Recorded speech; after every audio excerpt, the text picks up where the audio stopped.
This is Faith Still Seeking, a program about Christian theology. I believe, but I want to know more. I'm not a minister. I'm not a PhD. I'm just a layman, and I'm doing theology. Yeah, I definitely don't have it all figured out, but it's never stopped me from trying. What the fuck am I doing here? Guess I'm looking for a place to be. I don't know what the hell to believe. I wish I had the answers up my sleeve. Hello, and welcome to another episode of Faith Still Seeking. I'm your host, Kelly, and today we're going to be talking about heroes and powers and the name of Jesus, which should be not controversial at all. Heroes. So why are we talking about heroes?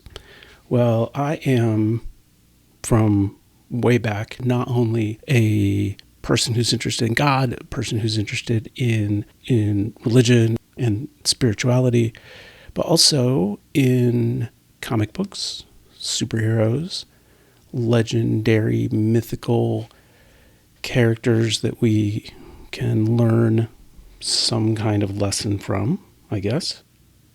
I think as a child, like I'm not one now. I mean, let's face it. I'm in my 50s, but I'm not an adult, really. I mean, I'm wearing my Daredevil crashing through the stained glass t-shirt. But as a younger child, I think the fascinating part about superheroes was often that they had some kind of secret. These were the heroes that were, developed back in the 30s and 40s up through the 60s. So when I started getting into it in the 70s, it was before people had started rethinking them and reinterpreting and deconstructing the hero image.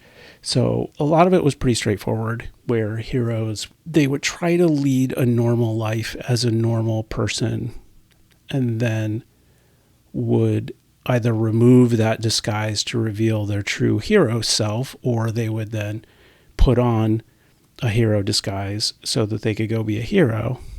The conceit was often that they couldn't reveal who they were because their enemies would inevitably come after the people that they loved. There was always, Lois Lane or Mary Jane Watson or, someone that they wanted to protect. And then it was later waves of heroes like the X-Men, Fantastic Four, where the hero and their public persona were the same. And even, Captain America, it wasn't much of a secret that Captain America was Steve Rogers. So if you're watching this on video, you can see that I have some collectible figures here. We always, in a very gendered way, called them, action figures for boys and dolls for girls, although they're really all the same. But here's an example. And for those that are just listening, I'll describe it to you. This is an example of an action figure that I would like to display. I don't know that I'll play with it. Like, I'm not sitting around with other guys and we're, beating each other up with the Captain America action figure, but would like to display it as an artwork, a sculpture, something that represents some values that I stand for. This American-ish hero that I'll talk about here in a little bit. But you would be amazed at how many people give me a hard time about wanting to take this tiny little piece of tape off the box and take this guy out so that he can be part of this, gallery over here. Like it's got some kind of collector's value, and someday I'm going to want to, sell it or get it appraised. It's not like it's this $30 figure is going to appreciate so much in value that I'm going to be able to take out a loan or something using this as collateral. But it's like a car. When you drive a car off the lot, it does lose value right away. And, when I take this out, it will lose value, but it also has less value to me in the box than it does if I were just to open up the box and stand him out here and, enjoy the character standing here with me as I do this podcasting. And so the Captain America here is from the Infinity Saga is still in the box so far. I don't know how long he'll stay there, but currently one of my favorite heroes to display and think about is Daredevil, who's on my shirt. Let's see, he's a lawyer named Matt Murdock. He is blind. He was blinded as a kid and was in an accident that doused him in chemicals or something that gave him some kind of extra sensory perception that's above what a normal human would have. He's blind, although he's got kind of like sonar where he can hear and feel things, and then was also trained in martial arts. So he's like a big fighter. His dad was a boxer who's kind of like an underdog. So he's got that like tough ethos that he clings to. He grew up in Hell's Kitchen in New York, which now is pretty fancy restaurants and nice buildings, but at one point was, Hell's Kitchen, like the hottest part of the hot place. There was lots of, organized crime, and it was not a very nice place to be. So he's there enforcing crime. So anyway, I'm a fan of his, and I have a figure that it's only if you look at it really close can you realize that it's from the Ben Affleck movie, which was terrible. But it's the Daredevil figure and this steeple or cross that's meant to emulate this comic book cover that's this iconic image of Daredevil up on top of a church in Hell's Kitchen, looking down on the streets and, really contemplating the image. Oh, I left out one of the most important aspects of his character. He's Catholic.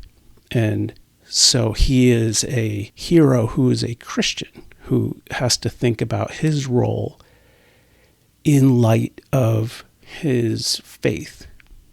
And that's one of the aspects of that character that I find really interesting. So anyway, so I have this figure, and we've been talking, me and my kiddo and teenager, but who's also into this kind of pop culture stuff, who advised me, well, buy another one.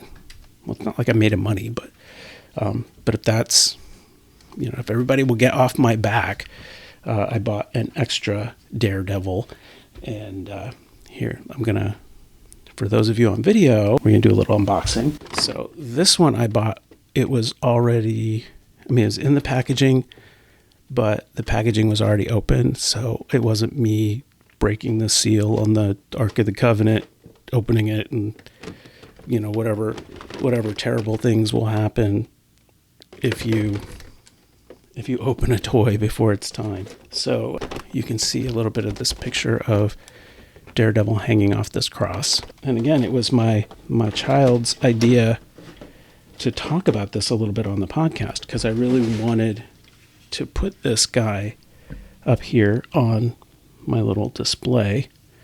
And I don't think when he sits on this steeple with the cross, he's not going to be quite as cool as he looks on the cover. But does it ever work that way? It looks like he's just kind of like hanging out, getting ready to go. I don't know, maybe he's early for church and he's waiting for the coffee or something.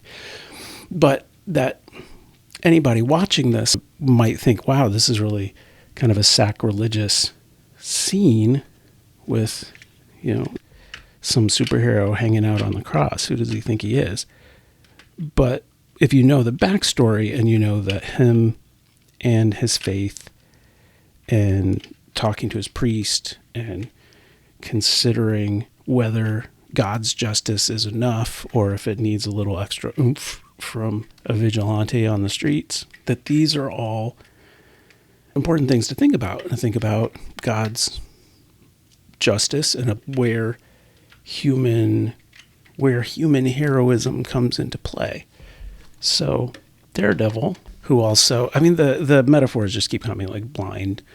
I once was blind, now I see. The blind justice, because he's also a lawyer. The whole, thinking about the law and the letter of the law versus the spirit of the law. The lore is all really cool. But I wanted, now that we got into this, I also wanted to talk about some of these other heroes who I've enjoyed thinking about and learning about and thinking about their mission in the world and whatnot over time.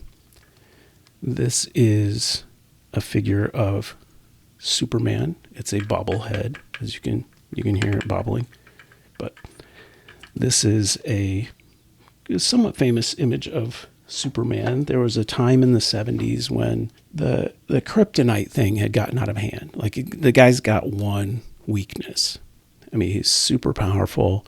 He's super good. He's got X-ray vision and heat vision, and he's super strong. And through the history of the comic book, like in the 30s, he was only powerful enough to jump over a building. And then finally he's flying into space and moving planets around and flying fast enough that he can travel through time and be part of a superhero organization in the 30th century and so on. But because kryptonite was his only weakness, actually there's two. The other weakness is magic, which I don't know if I'm going to get into quantifying magic here. I mean, I suppose you could say it's the demonic or whatever, but they don't really employ that much in the comic book. It seems to be more of like a nature magic. But anyway, I'm not going to get into that right now. But I am going to talk about kryptonite, the irradiated remnants of his home planet Krypton.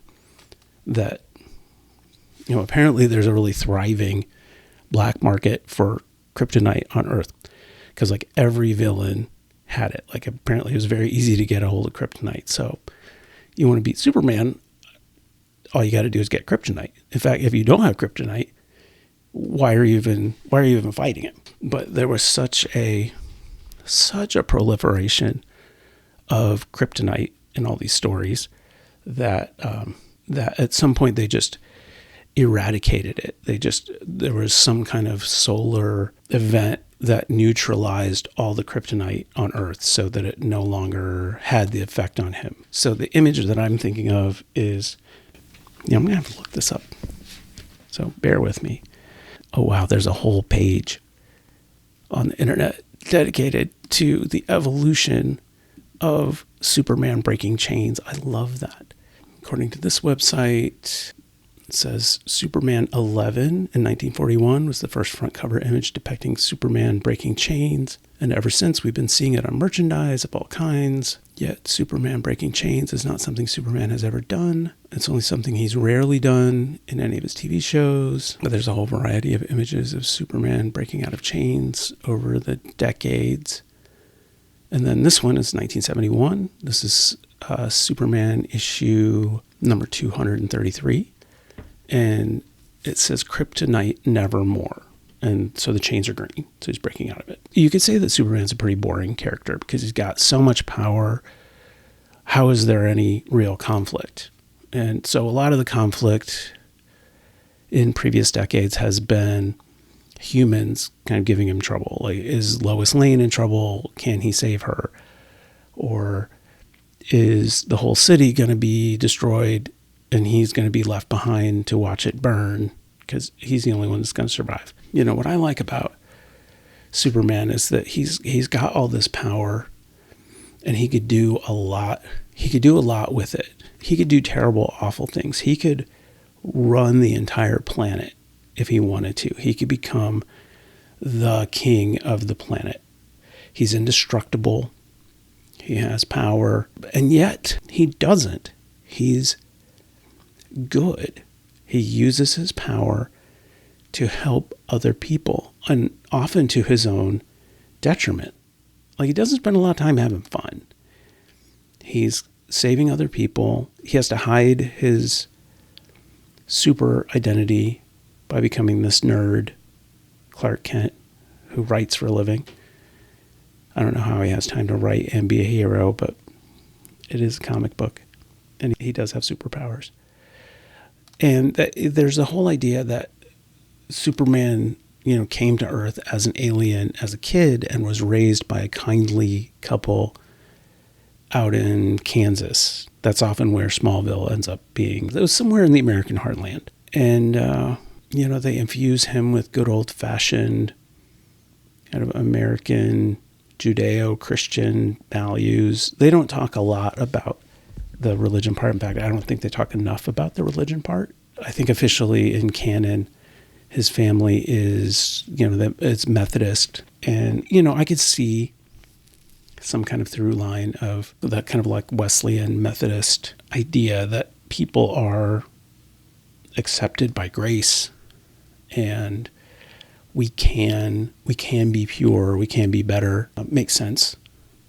And, and here's Superman who's got all this power and has a choice to be whatever he wants to be and chooses to be good and to help other people. And when I was a kid, I often thought of Jesus as a kind of a Superman, going around, performing miracles, healing people, telling people about God, and then saving people through this sacrifice that he makes. He's got these powers. He could do whatever he wants. The devil tempts him, gets him up on the temple roof and says, hey, I could give you all the kingdoms of the world. And Jesus is like, I got my own kingdom, and it's not of this world. And then even though they kill him, they use whatever kryptonite they can use against him, he comes back from the dead. So it's like when the kryptonite is neutralized, they think they've got him down, and then papa, here I am, arisen, flying. And the Superman movies, my first entry into that was, like a lot of people my age, was the Christopher Reeve Superman movies of the late 70s, 80s, Superman 1 and 2. Like Christopher Reeve is hard to beat as an actor, a living person who can embody Superman, because he's got that kind of inherent goodness. He's handsome. He's charming. He has the acting chops to kind of make you believe that people wouldn't know right off the bat that Clark Kent was Superman. That there was enough, like the posture changed, the voice changed, the whole vibe changed. And in that story, particularly in Superman 2, which the story is even better if you look at the Richard Donner cut, which, although some of the scenes weren't really shot, so they only had test footage, so it's not great from a cinematic standpoint, but the story makes a lot more sense than Superman 2 as they presented it. But in Superman 2, Lois finds out that he's Superman, and he wants to have a relationship with her, be honest, as Superman. And for some reason, because his parents keep hanging around, kind of the way that you hear God's voice when Jesus was baptized. It said, like, this is my son. Well, here's like old Jor-El in the crystal recording back in the fortress being like, Kal-El, you cannot be a hero and also have a girlfriend. Actually, I think it was his mother, Laura, in that movie, because they couldn't afford to still have Marlon Brando. But it was one of those like temptation moments. It reminded me, later I saw and read The Last Temptation of Christ, which Scorsese directed the film with Willem Dafoe, and it was based on the book by Nikos Konstantakis. Apologies for anybody who really speaks Greek. In which Jesus on the cross has a vision of what his life would look like if he was like, get me down. I just want to have a normal life. And that's kind of what happens in Superman 2, that he ends up giving up his powers and trying to have this regular life with Lois, for about a day, because what he didn't realize is while this was all going on, that 3 villains from Krypton who had been trapped in this like extra dimensional prison had been released, and they were on Earth and they were taking the place over. And the only person who could save the planet was Superman. So here's poor Superman in this diner in the, Alaska or something. I guess northern Canada, Yukon, something. Like they're making their way back from the Fortress of Solitude, which is, I guess, is up towards the North Pole. And Superman and Lois are in this diner, and Clark ends up picking a fight with some old trucker who just beats the tar out of him, which, it was interesting because Superman has never been beaten up before. But anyway, Clark gets beaten up, and then they see on the news, like, oh, by the way, General Zod is taking over the White House, and the president's there going, Superman, where are you? Help us. And then he has to really make the sacrifice. That's when he has to say, I have to give up my relationship with Lois so I can try to get my powers back so that I can fight these guys. And in the later cut, the director, Richard Donner, had a falling out with the producers of the movie, so they brought in the guy who directed Help, Richard Lester.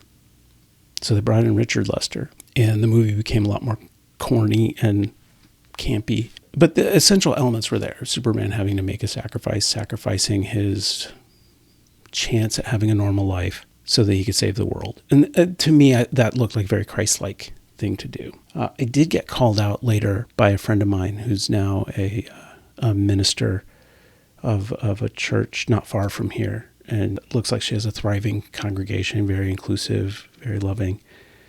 But she called me out. She was like, that movie is just another story about women being temptresses who get in the way of men doing their work. And that really struck me. It really, this was probably one of my top 3 favorite movies. And I had to stop and think about it. Now, every time I see it, there's a little bit of like an asterisk in my mind, a caveat of, yeah, he has to make a sacrifice because of the rules built into the world of this movie. But in real life, you can be a hero and have a relationship. It's not that binary. So it's still a good story, but it's dated.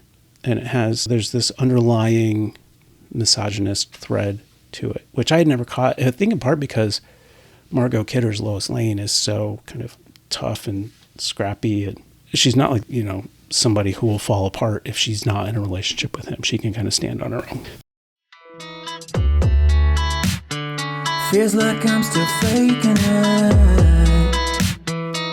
Maybe that's okay. Who the hell am I supposed to be? Oh. So I've been going on and on about Superman. You can tell I'm really can't stand his stories. The most interesting stories for me in Superman world are stories where he can't use his brawn to solve the problem, because it does get really boring. If he's really powerful and nothing can fight him and nothing can beat him, then there's no conflict, there's no drama. He has what my kiddo, when watching anime, calls plot armor, which is he's not going to die. So how emotionally invested do I get in the story if I know that it's going to end exactly the same way as they all do, that Superman's going to beat somebody up, but he's not going to kill him.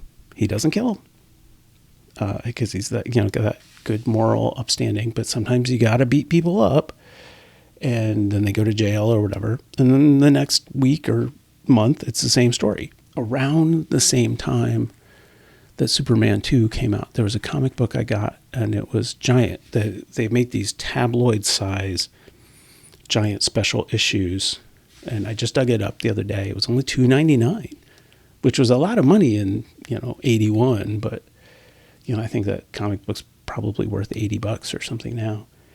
But it was an excuse to give the reader a full tour of the Fortress of Solitude and check out every room and all the different alien treasures and weapons and stuff that he collected over the years. But some supervillain had set a trap in the Fortress of Solitude, and Superman at the beginning of the story gets knocked like an hour into the future. There's some explosion and he sees the Earth blow up. He's like, what? Then he flies back in time, which just the mere fact that he can fly back in time takes a little bit of the drama out, because why don't you just keep flying back in time until you fix it? But they didn't address that. But he's in the fortress and he's got an hour to figure out what happens. So he's going room to room and then describing things to himself as though we weren't there. Like, oh, do you remember when Batman was here with me? And that, he's talking to himself. But he's got to use his brain to figure out what is going on. There's nobody he can beat up. There's no amount of violence that can solve the situation. One of my favorite scenes in it is towards the end of it. He doesn't know what to do. And he sits down and has like his super robots make him a super milkshake. He's sitting there watching TV, drinking a milkshake. And then it hits him. It's not really obvious what happened. It's a chain reaction, like one thing caused another thing to happen, another thing to happen. But he had called them all out along the way. And there were lots of things that were so dangerous that they could kill even me, Superman. Which you want to be like, well, why do you keep those in your house then? I guess he figures it's safer to keep an eye on them than have them out in the world or fling them into the center of the sun or something. But it was interesting watching him use his brain and be frustrated that he can't use his power to get his way out of this. In the end, he does, because he figures out who the villain is, and he does actually then like physically apprehend him and hand him over to the police, and it ends the way that they all do. But for just a minute, you got to see him have to find an inventive, creative way to solve the problem. Now, even, like I said, he's not going to die. They did actually kill him off in the 90s briefly, but nobody, for some reason in comic books, nobody stays dead. It was really a stunt to bring him back with longer hair, which Superman with long hair, you don't want to see that. He's got to have that like clean Boy Scout look. But it wasn't like a tragic story that like he created his own downfall or anything. They just invented a super powered guy out of nowhere who was this raving maniac who had no really lucid thoughts or dialogue or anything, and just came and just like beat Superman up for like 5 or 6 issues, and then Superman died. There was some kind of like Kryptonian power in the Fortress of Solitude, I guess, brought him back to life somehow, like regenerated his Kryptonian cells. I would have liked, here he is, he's resurrected from the dead, he's got long hair. I would have liked to have seen, and they played with this a little bit, but not quite enough. I would have liked to have seen a cult grow out of that, so that people no longer saw him as just a superpowered hero, but people started going like, oh, he's God, he's this redemptive character, and him to have to like break up this cult that had risen around him. And like I said, they played with it a little bit, but not enough to my satisfaction. I say all that to say, I still have a great admiration for Superman, as you can tell, but there is also something less than interesting about his story because of all the power that he has, as opposed to like a Batman who has no superpowers at all other than he's a billionaire. Now I look at society and say, oh, I guess he could have like made better schools or tried to help the poor, to eradicate crime in Gotham. But no, he dresses up like a bat, goes out at night and just beats up individual hoodlums. And almost all of the supervillains that he sees are people that he somehow created. It's like by being a superhero, supervillains rise to the challenge. And then they've got all these chemical vats in Gotham City that don't have lids on them, so he keeps knocking people into them. And then they come up and they're mad at him. So now he's perpetually got this problem that he created in a way, but at least like he gets shot, he gets a bullet hole. Even Spider-Man, for all of his powers, I mean, in the original story, he's a teenage boy. He doesn't know much about life at all, and although he's funny, there's clearly a lot of pain underneath that. He's like the prodigal son in some ways, that he. Once he got his powers, he went and screwed around and could have stopped the person who killed his uncle and didn't.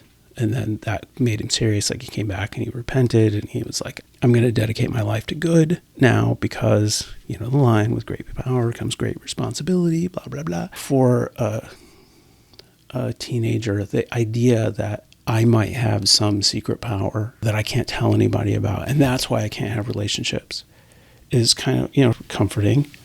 Like, oh, I'm like Peter Parker. I just can't, I can't get with a girl because, it would put her in danger because of my secret powers. It's not that I'm a smart aleck geek with my face buried in a comic book.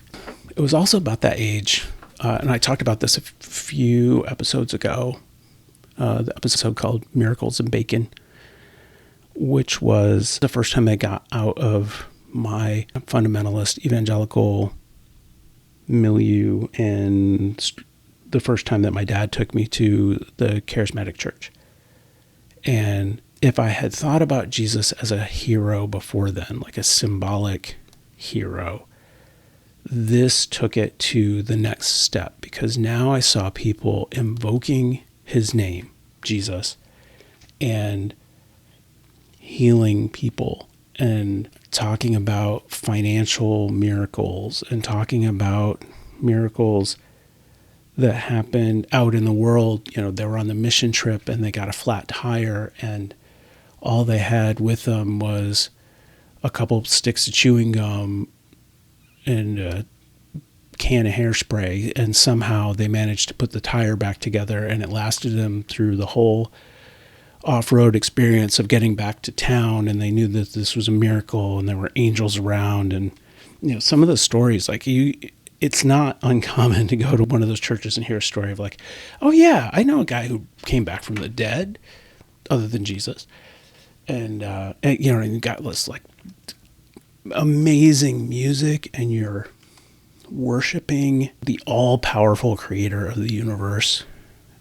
I felt much closer to the supernatural. Like I could have a relationship with a supernatural being in that environment. And it told me that I could have access to that power. And in part through invoking the name of Jesus, which is almost like it's like Shazam, like the magic word, but real.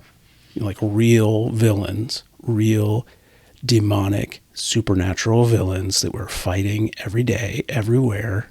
But we had power, and it was evidence, and you could speak in tongues. You had like a special language. And this really amped up this idea of, like the conflation of Jesus and superhero, and that as a Christian, you could be now part of like the army of God. Like you are now deputized. We weren't just worshipers. We were like co-heirs with Jesus. We were priests.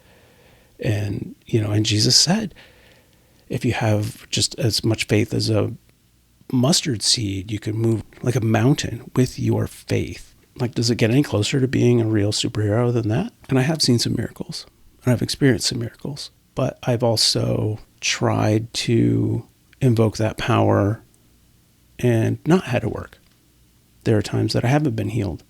There were times that I wasn't able to walk on the surface of the water to walk over to where I needed to be. There were times that I was not able to use my faith to move a mountain. And at the time, I questioned my own faith rather than interrogating the power of God and how it works and what circumstances call for miracles and what don't. And one of the things that I thought a lot about was whether it was my own goodness that prevented me from being able to fully use the powers that it was given. Because this is where the different threads of theology feed together. Because now I've got my background in holiness, where I'm thinking like maybe I need to be fully sanctified so that I'm no longer sinning, that I'm no longer tempted to sin, so that I can then be a pure vessel to channel this power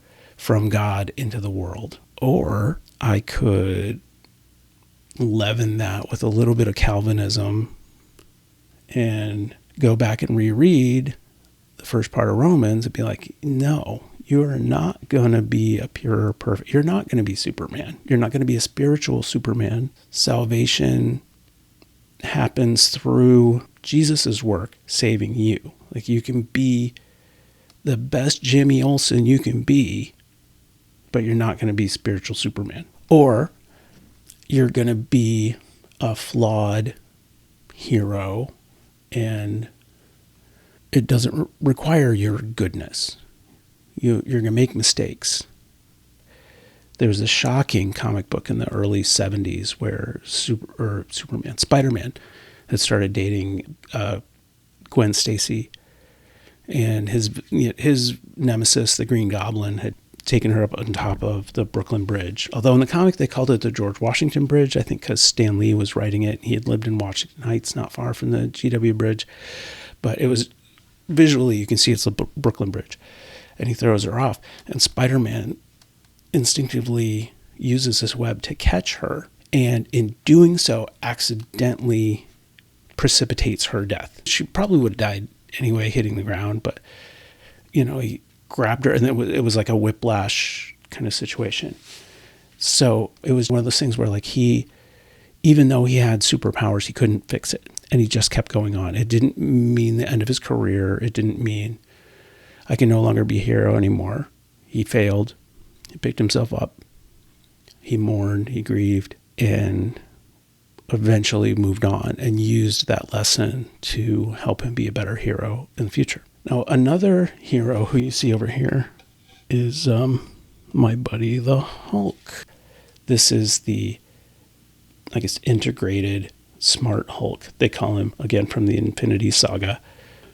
When I grew up with the Hulk, it was the Bill Bixby show, which was always so sad. The music was sad.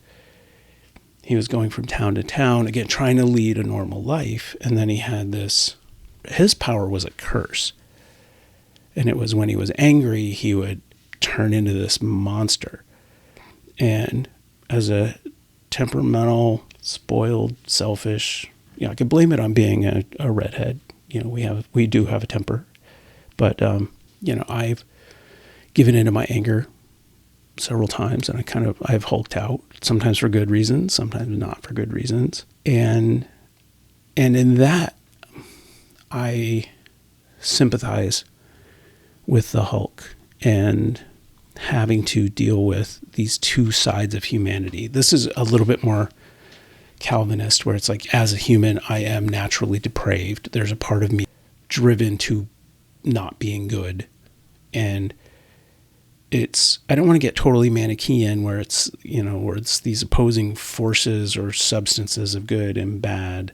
While there might be some essential good in us, there is also the potential for bad, and it's something that we need to manage, and it's not something that we can just take away by a prayer and kneeling down and being forgiven.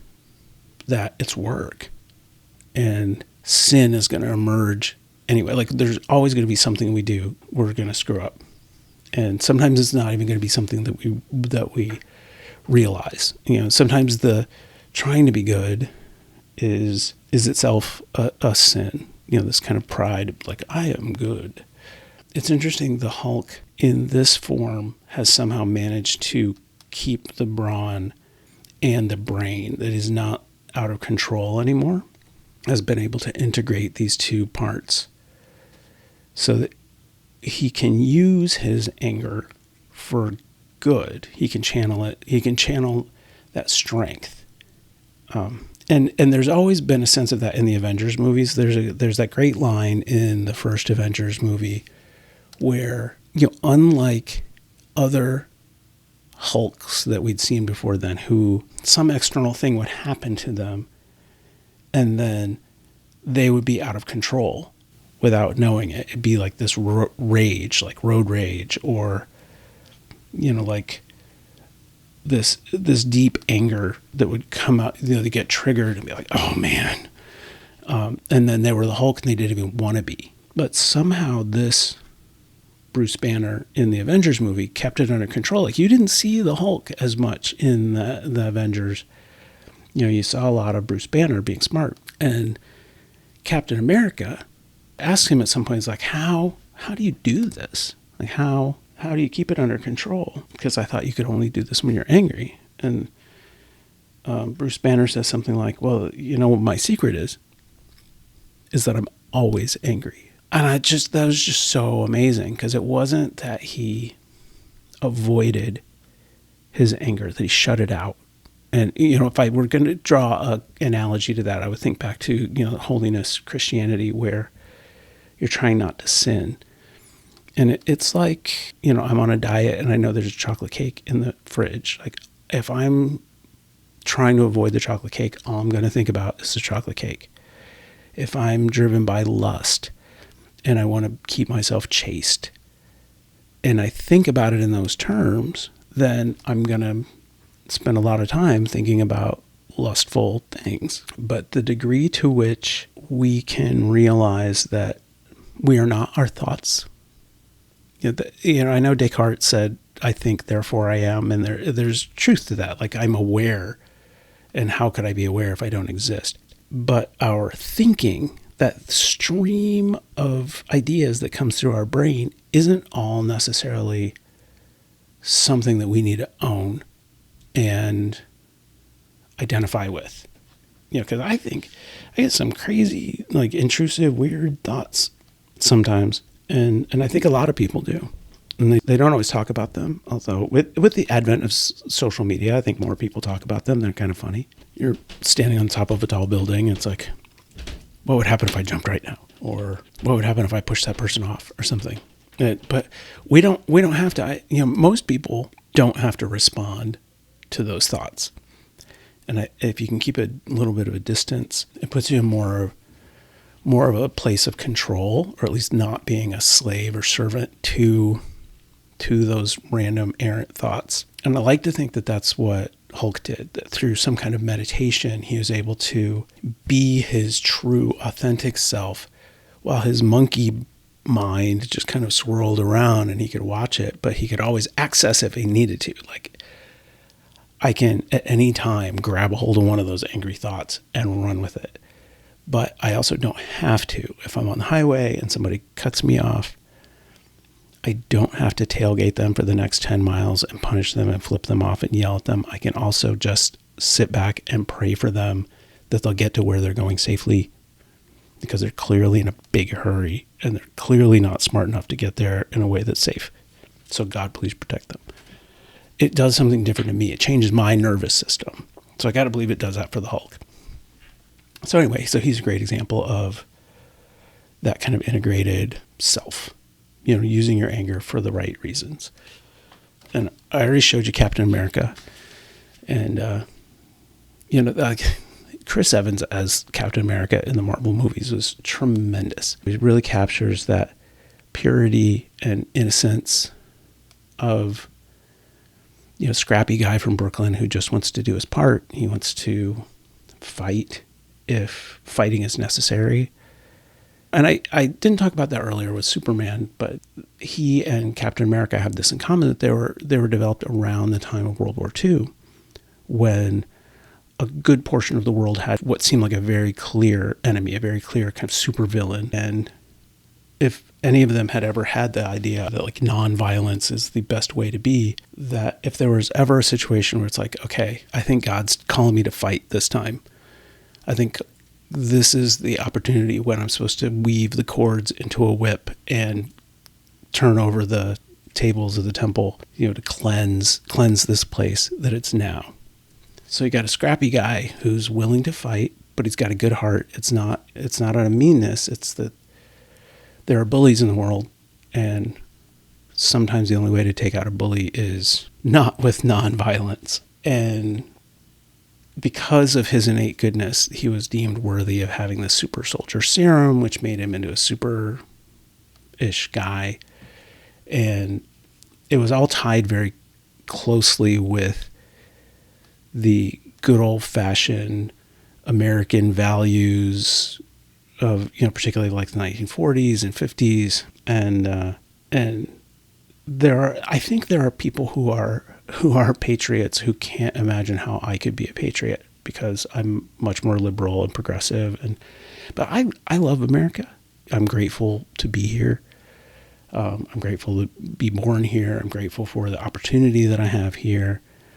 I also don't think that America has ever lived up to its values or its full potential. And like James Baldwin, I reserve the right to criticize America mercilessly until we achieve what our stated values say we stand for, which is equality, pursuit of justice, pursuit of happiness, don't tread on me, stay off my lawn, opportunity.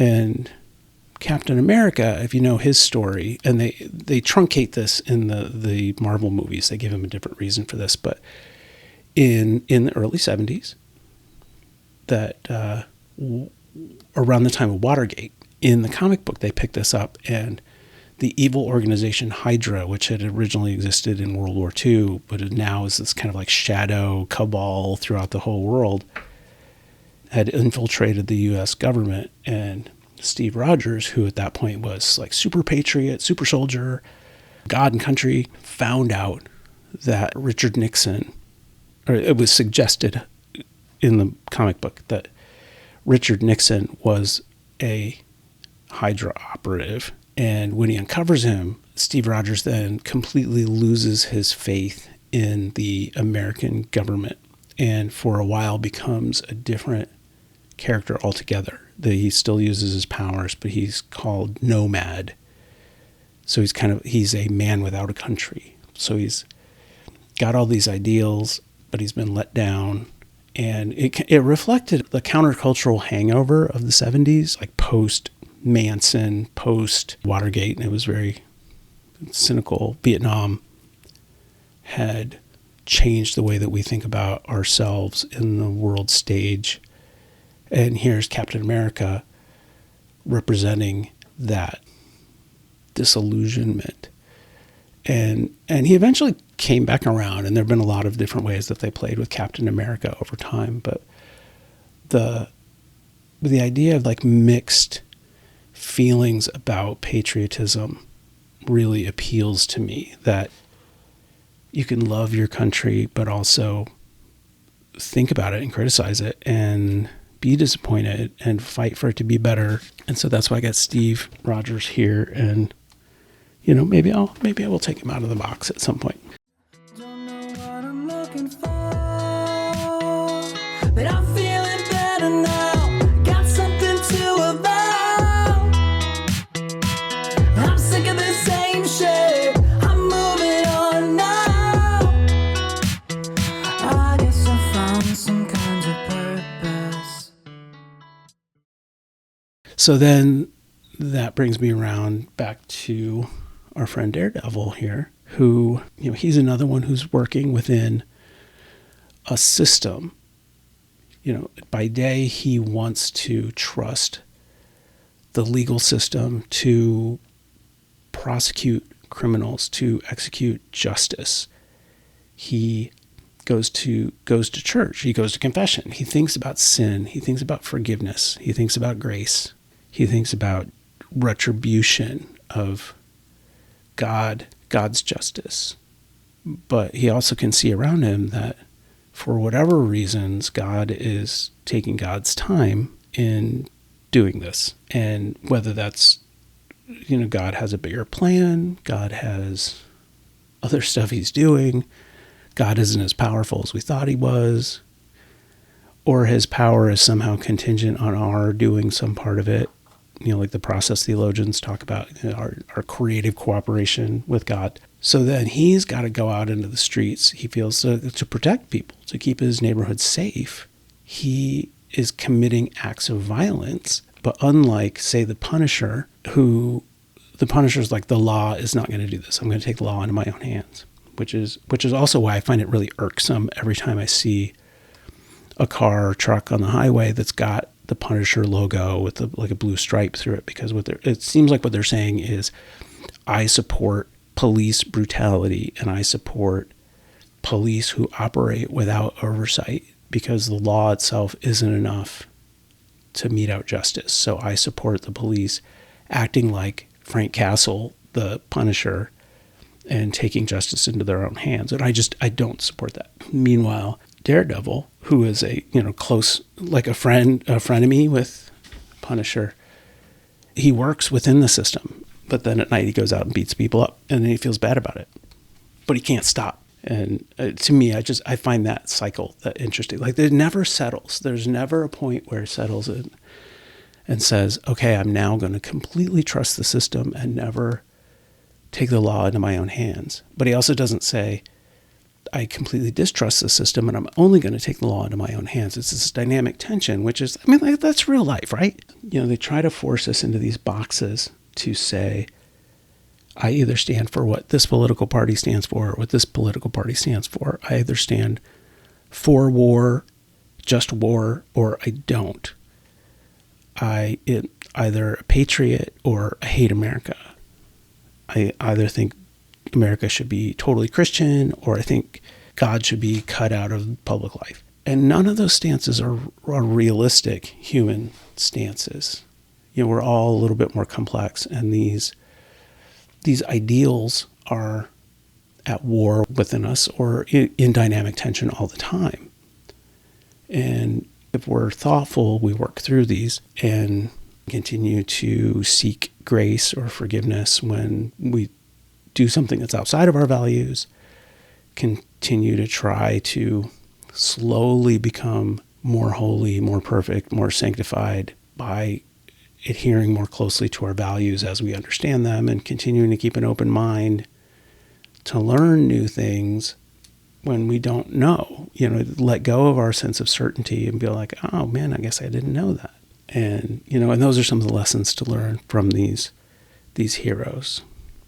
And then I got, the icon of Jesus over here too, who, I saw as a kid, it was very much about power and force and might and speaking truth to power and being really bold. And then later, when I was in college, I thought of him more as he was out in the streets, picking people up off the ground, supporting the poor, standing up for them, standing up to power, but not fighting them necessarily. Like his power was nonviolence. It was almost like a martial art move of like, you use all your force and I'm just going to go with it. And then, next week I'll be back from the dead and I'll prove to you that you can't kill something that's good.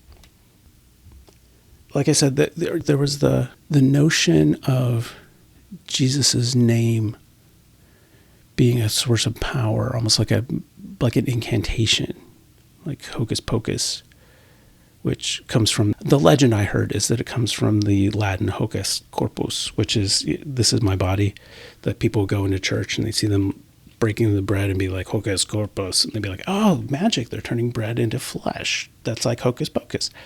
That Jesus' name was being used to invoke magic. And, today we see it used to invoke all kinds of things. And, I always thought that using the Lord's name in vain was to say, OMG, or, to say Jesus Christ in a way that was not a prayer. But, to be able to put Jesus's name on a war or a bombing or something like that, and to use it as leverage to cement one's own power here on earth as a national entity seems antithetical to what Jesus was about. Like Jesus was talking about a kingdom, and the word for kingdom isn't like it's going to have a gate and a moat and a drawbridge and I'm going to wear a crown. It's reign, it's leadership, it's rule.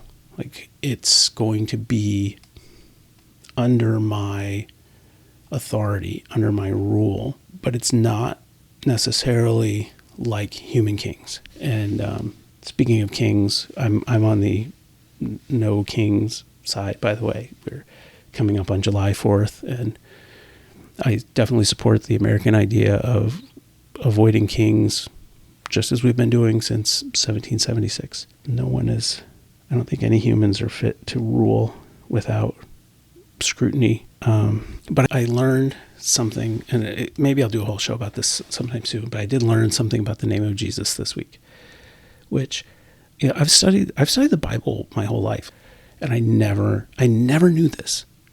And I feel I'm for not having known it, but it opened some things up. I've been working on this writing piece about salvation, and I'm trying to get this sense of where the concept of salvation came from. Was there always an idea that we had some kind of sinful nature that we needed to be saved from? Or if not, what did we need to be saved from? Or did we always need to be saved from something?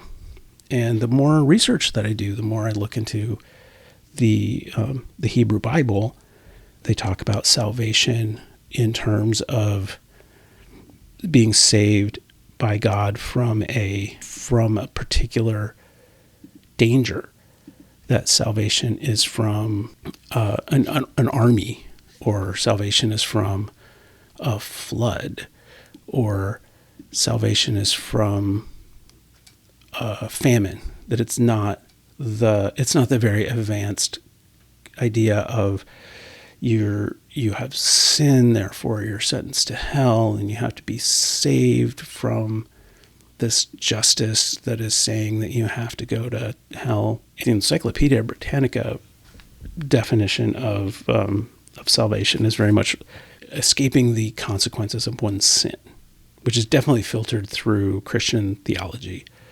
But if I go back through the Hebrew scriptures, and this is from Strong's Bible commentary via the website Bible Hub, it says the word often appears with the definite article, the salvation, so that attention is fixed upon the Lord as the exclusive source and agent of rescue. And so it's like when at the Red Sea, Moses proclaims, "Stand firm, and you will see the salvation of the Lord, which he will accomplish for you today," which is in Exodus.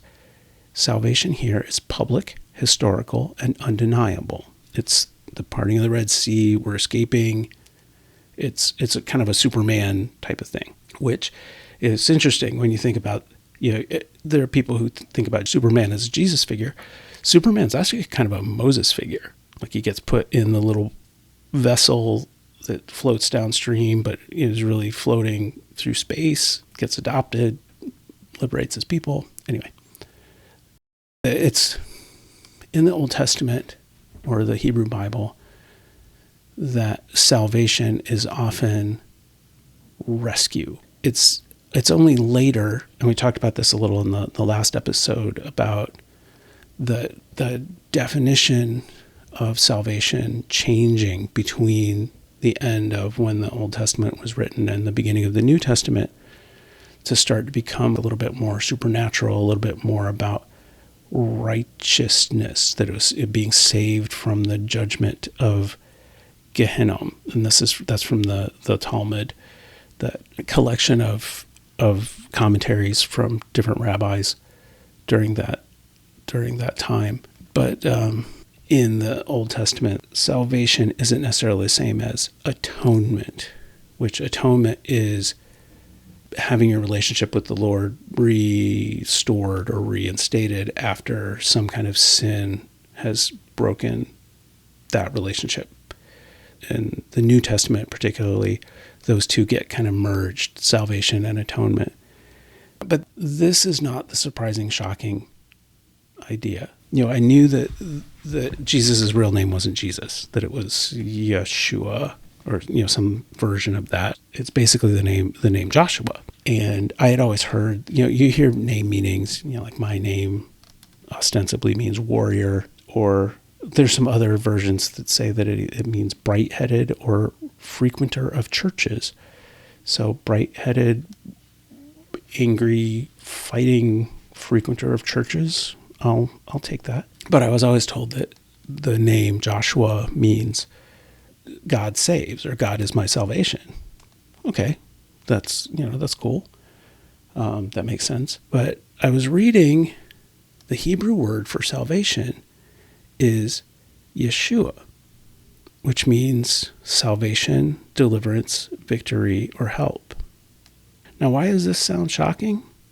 Like, everybody else probably already knew this. Well, I've been told for years that Jesus' name means God saves. But I didn't realize it was the word for the saving that God did. So people have been reading for years about, Moses is standing there at the Red Sea going, "This is your Yeshua." The prophets are saying, "My righteousness draws near, my Yeshua is on the way." That's Isaiah 51. And then a guy shows up who has that name and is going around talking about God. It's a whole other depth to the story that I missed, because I thought it was just kind of that his name was about salvation, not that it was literally salvation. For years, I've always heard the scripture about, there's no name under heaven by which you may be saved other than Jesus. If you stand back and you think Jesus' name was salvation, and it was salvation from God, God saves. So if there is no way of being saved other than by God saving you, which is Jesus' name. It's a subtle shift, but he might be saying the only way to be saved is to open oneself up to being saved by God, leveraging the fact that Jesus' name is salvation to make his point. Likewise, when Jesus says, I am the way, the truth, and the life, no man comes to the Father but by me. I mean, it's coming from somebody whose name is salvation. It seems like it has a deeper, more weighted, freighted, pregnant meaning than just somebody whose name is, God saves. I hope this is making sense. But it's just, for me, it was just like, wait, his name, that is, I think, what the magic is of invoking the name of Jesus. Not necessarily that it will heal every disease. Although I still hold out for the healing of disease, because I know it does happen. Cancers spontaneously go into remission and mental illnesses become stable. I'm not going to get in the way of all that. I'm just going to say, when we think about the power of God, our access to the power of God, how that power gets used, there are a lot of complexities to it. I don't think that there's any way we can say just like a formula, like every time you do this, this happens. There's a lot more for us to learn about this. We don't fully understand it. I hope someday we will. All right, I've been talking a lot. I hope you all got something out of this. Thank you for sticking with me. Hope to see you soon. Thank you for listening to this episode of Faith Still Seeking. To find out more about this program, go to faithstillseeking.com. To find out more about my work, you can find me at kellywilson.com. Our theme song, Purpose, is written and performed by musician Steve RX. You can find more of his music on Spotify, Apple Music, and other streaming platforms. Thank you for listening, and God bless. I guess I found some kind of purpose.